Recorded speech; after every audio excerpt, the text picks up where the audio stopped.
ایک کہانی حصہ 52 زبور زبور پہلا تا 150 باب۔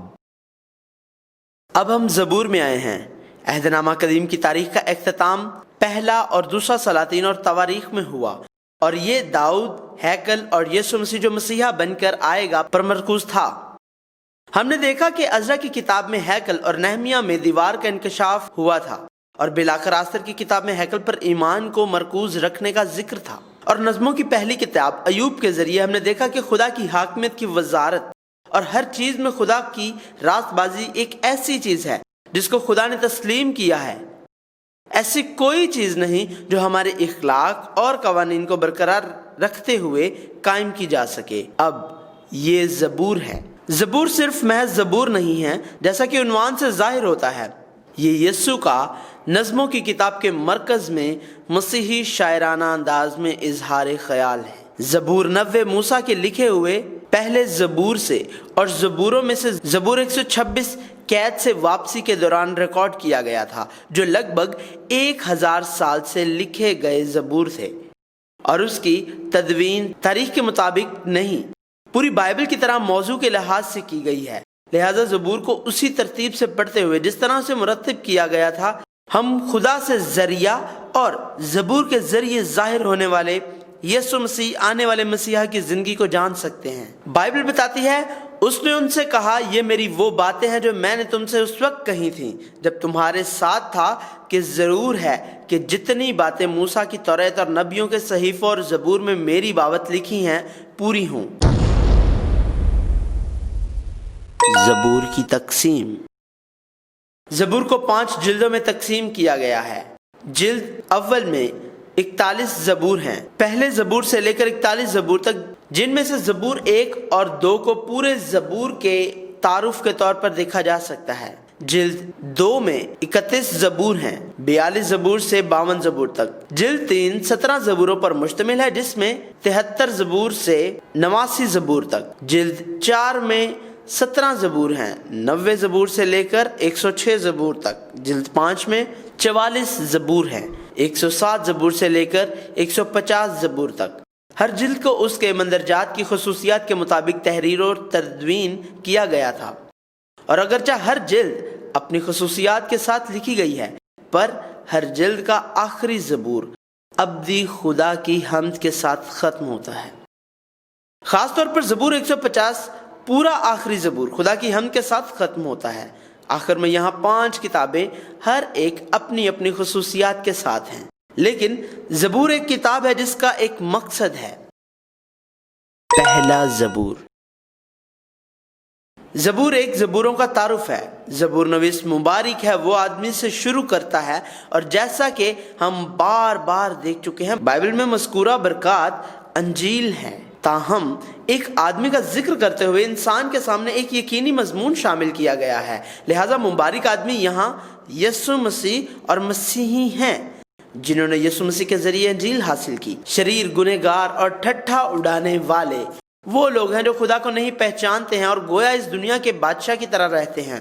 مبارک ہیں وہ جن کی خداوند کی شریعت میں خوشنودی ہے، اور اسی کی شریعت پر دن رات اس کا دھیان رہتا ہے، کیونکہ وہ خدا کو مزید جاننا چاہتے ہیں۔ ایسے شخص کے لیے جو کچھ وہ کرے بارور ہوگا، اور یہ خوشحالی بالکل اسی طرح ہے جیسے یوسف خدا کے ساتھ چلتے ہوئے خدا کے ساتھ زندگی گزارنے کا ذکر کرتے ہوئے اپنی تکالیف کے دوران خوشحال ہوا۔ شریر جو دنیا کی چیزوں کا پیچھا کرتے ہیں اور یہ سوچتے رہتے ہیں کہ یہ دنیا سب کچھ ہے، بوسے کی مانند ہیں جسے ہوا اڑا لے جاتی ہے، عدالت میں قائم نہ رہ سکیں گے، اور نہ صادقوں کی جماعت میں شامل ہو سکیں گے جو خدا کی طرف سے راست باز بلائے گئے، نہ کہ دنیاوی معیار کے مطابق۔ لہٰذا خدا کے فرزندوں، راست بازوں کو خدا قبول کرے گا، لیکن جو لوگ اس دنیا میں بادشاہ ہیں وہ ہلاک ہو جائیں گے۔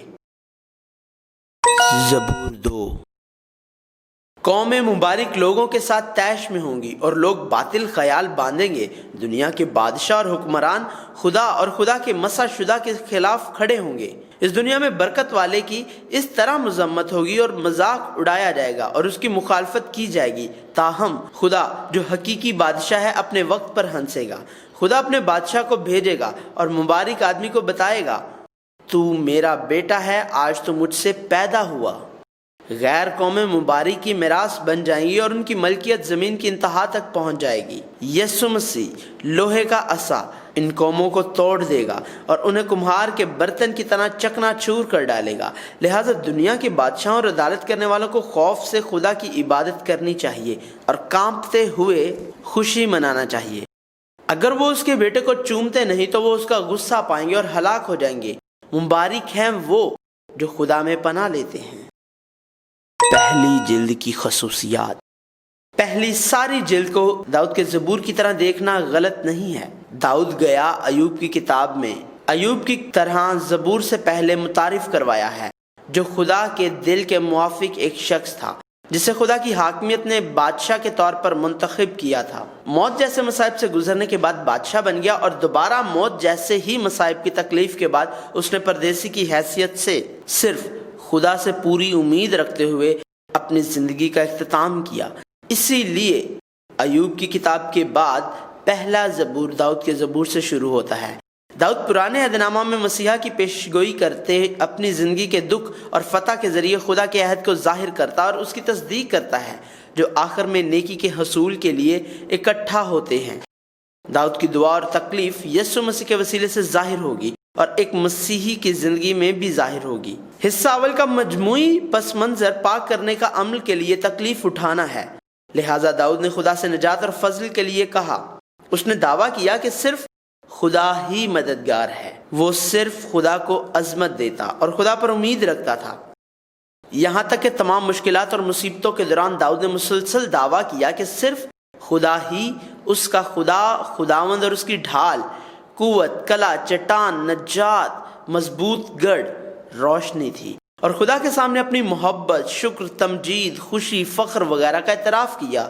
یہ زبور 23 میں سامنے آیا تھا۔ جلد 2 کی خصوصیات۔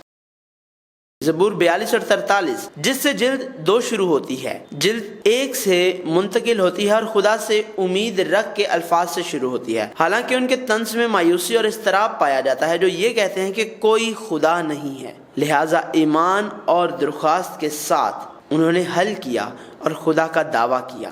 جلد 2 میں ہم دیکھ سکتے ہیں کہ جلد 1 میں داؤد کے ذریعے ظاہر ہونے والی تکلیف بحال ہو گئی ہیں اور خدا کا کلام بادشاہ کے بیٹے کی طرف جاتا ہے۔ اسی وجہ سے جلد 2 تحریری ترتیب میں نہیں بلکہ تدوین کی ترتیب میں سلیمان کے زبور 52 کے ساتھ ختم ہوتی ہے۔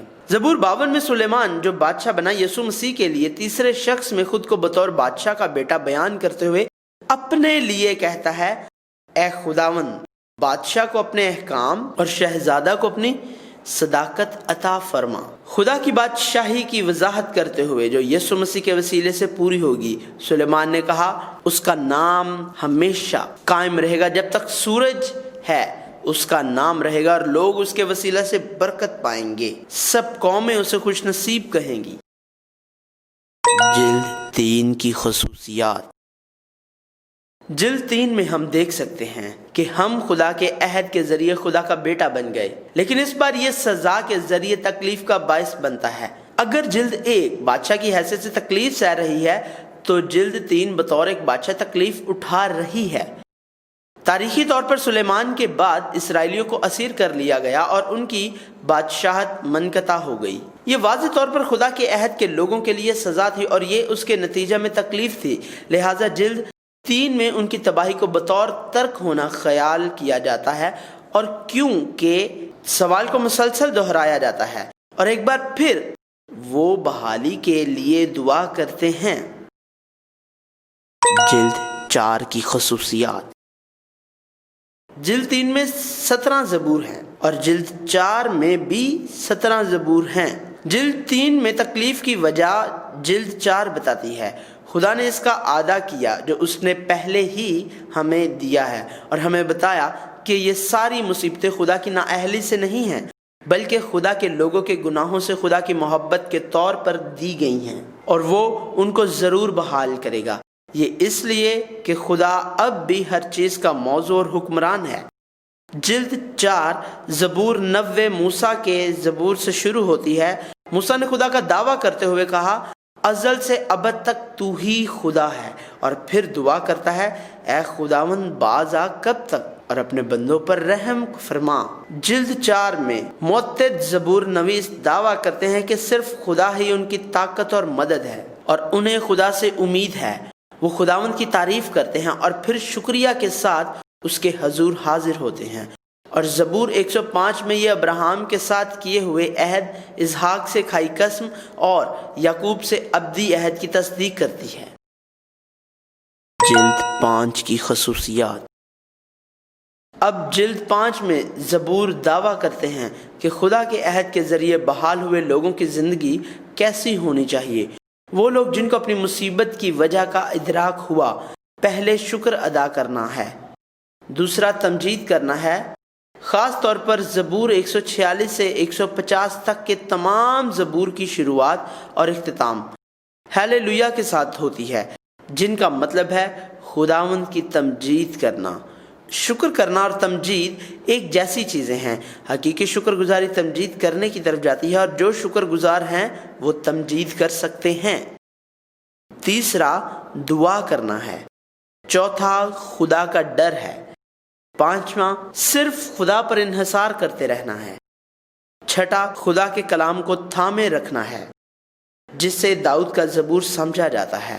ہمیں بتاتا ہے خدا کے لوگوں کو زندگی کی طرح خداوند کے کلام پر، جیسے خدا کا کلام ہے، احکام، آئین، ثبوت، ضابطے، قوانین، خیالات اور اس بات کے اظہار کے ساتھ ہے۔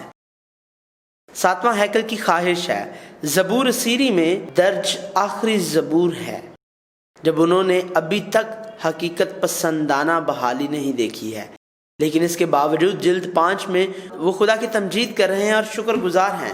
ایوب کی کتاب سے کچھ بھی بہتر نہیں ہوا ہے، لیکن ہم نے دیکھا ہے کہ توبہ کرنے والے ایوب کی مکمل بحالی آئے گی۔ اسی وجہ سے زبور کی 5ویں جلد صرف خدا کو جلال دیتی ہے، ہمارے دل کو قائم کرتی ہے اور خدا کی نجات کی امید کرتی ہے جو سب کچھ جانتا ہے۔ اب جلد اول میں یسوع مسیح کی زندگی اور مسیحی زندگی داؤد کی زندگی کے ذریعے ظاہر ہوتی ہے، اور جلد 2 میں بادشاہ کے بیٹے کے ذریعے پورے ہونے والے عہد کے بارے میں ہے۔ جلد 3 بطور بادشاہ، اس کے بیٹے اور لوگوں کی تکلیف کے بارے میں ہے، اور جلد 4 میں ہم نے تکلیف کی وجوہات اور خدا کے عہد سے ان مصائب کے دوران دوبارہ ان کی دیکھ بھال کرتے ہوئے دیکھا ہے۔ اور آخر کار جلد 5 میں ہم نے دیکھا کہ شکر کرتے، تمجید کرتے، دعا کرتے، ڈرتے ہوئے اور خدا پر جو صورتحال اور حالات کے باوجود کبھی تبدیل نہیں ہوا، انحصار کرتے ہوئے خدا کے کلام پر قائم رہنا ہے۔ زبور اور یسوع مسیح۔ زبور خاص طور پر یسوع مسیح جو مسیحا بن کر آئے گا کی زندگی اور خدمت کو ظاہر کرتے ہیں۔ 4 اناجیل کی طرح زبور مسیح کی شخصیت اور کام کے بارے میں مختلف نقطہ نظر پیش کرتے ہیں۔ بادشاہ، خادم، ابن آدم اور خدا کا بیٹا۔ اور خاص طور پر جب ہم زبور 2، 22، 34، 45، 69، 72، 110 اور 118 پر مرکوز زبور میں یسوع مسیح کو ظاہر ہوتا دیکھتے ہیں، جس کو مسیحا کے زبور کہا جاتا ہے، تو ہم ذیل میں دیکھ سکتے ہیں یسوع مسیح خدا کے ذریعے قائم کردہ بادشاہ اور خدا کا بیٹا ہے۔ وہ داؤد کی نسل کے طور پر آیا، ہیکل کے لیے جوش ظاہر کیا اور تمثیلوں میں بات کی، اور اگرچہ یسوع مسیح ایک رد کیا گیا پتھر تھا، وہ کونے کے سرے کا پتھر بنا، خداوند بنا، اور ایک کاہن کی حیثیت سے خدمات انجام دی۔ اسے ایک دوست نے دھوکہ دیا، جھوٹے گواہوں کے ذریعے بلا وجہ اس سے نفرت کی گئی، اس کے کپڑے کرہ ڈال کر بانٹ لیے گئے، اپنے دشمنوں کے لیے دعا کی، اس کے ہاتھ پاؤں میں کیل ٹھونکے گئے اور شرمندگی سہی۔ جب خداوند کے ذریعے اسے ترک کر دیا گیا تو وہ پکار اٹھا، اور جب وہ پیاسا تھا اسے اندرارین اور سرکہ کے ساتھ میں ملی، خدا کو اپنی روح سونپی اور مر گیا۔ یسوع مسیح کی ہڈیاں نہ توڑی گئیں، لیکن وہ جی اٹھا، اور اس کے آسمان پر چڑھنے کے بعد وہ خدا کے دہنے ہاتھ جا بیٹھا۔ اب بائبل زبور سے آگے امثال تک جاتی ہے۔ تاریخ کی کتابوں کی طرح ہم یسوع مسیح کو شاعری کی کتابوں میں مل سکتے ہیں۔ زبور محض ذاتی جذبات اور احساسات ہی ریکارڈ نہیں کرتا ہے، بلکہ جس طرح زبور یسوع مسیح کی زندگی کا انکشاف کرتا ہے، اسی طرح نظموں کی مندرجہ ذیل کتاب میں ہم یسوع مسیح کو پا سکتے ہیں۔ ہم خدا کے اس جوش کو پورا کر سکتے ہیں، خدا کی جوش کی کہانی جو یسوع مسیح اور خدا کی بادشاہی کو ظاہر کرے گی، جو آخر کار یسوع مسیح کے ذریعے حاصل ہوگی، جاری ہے۔